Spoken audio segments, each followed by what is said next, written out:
Logos 2024 result പ്രഖ്യാപിക്കുകയാണ്.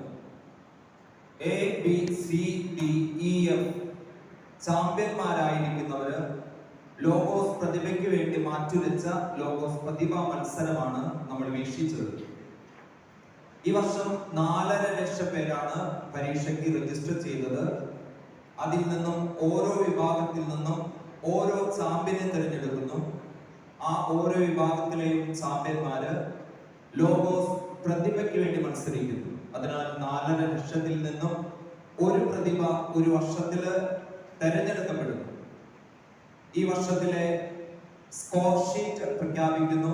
അതിനുശേഷം അവസാനത്തിൽ ലോഗോസ് പ്രതിഭയെ 2024 ലോഗോസ് പ്രതിഭയെ പ്രഖ്യാപിക്കുന്നു. ലിയ ട്രീസ സുനിൽ, താമരശ്ശേരി രൂപത, ബി ഗ്രൂപ്പിൽ നിന്നുള്ള ചാമ്പ്യന് ലഭിച്ചത് 31.5 മാർക്ക്.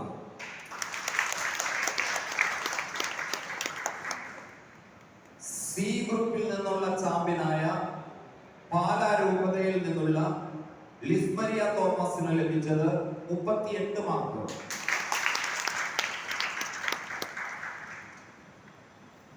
ഈ വിഭാഗത്തിൽ നിന്നുള്ള ചാമ്പ്യനായ ഇരിഞ്ഞാലക്കുട രൂപതയിൽ നിന്നുള്ള ബീന ഡേവിസിന് ലഭിച്ചത് 72 മാർക്ക്.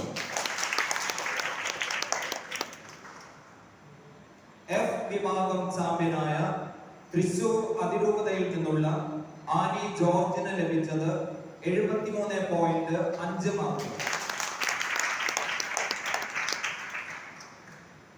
ടി വിഭാഗം ചാമ്പ്യനായ മൂവാറ്റുപുഴ രൂപതയിൽ നിന്നുള്ള ഷിബു തോമസിന് ലഭിച്ചത് 89.5 മാർക്ക്.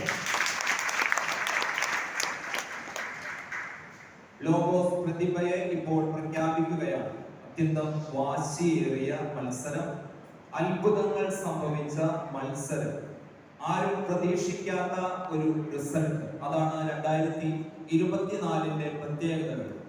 ആരും പ്രതീക്ഷിക്കാത്ത, ദൈവം മാത്രം അത്ഭുതം ചെയ്യുന്നു, ദൈവത്തിനൊന്നും അസാധ്യമല്ല എന്ന് തെളിയിക്കുന്ന ഒരു വചന മാമാങ്കം.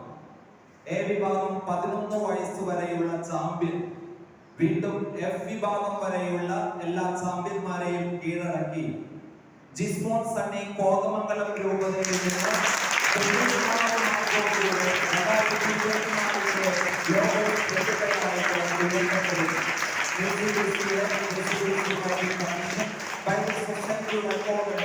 കോതമംഗലം രൂപതയിൽ നിന്നുള്ള ജിസ്മോൻ സണ്ണിക്ക് കരങ്ങളടിച്ച് നമ്മൾ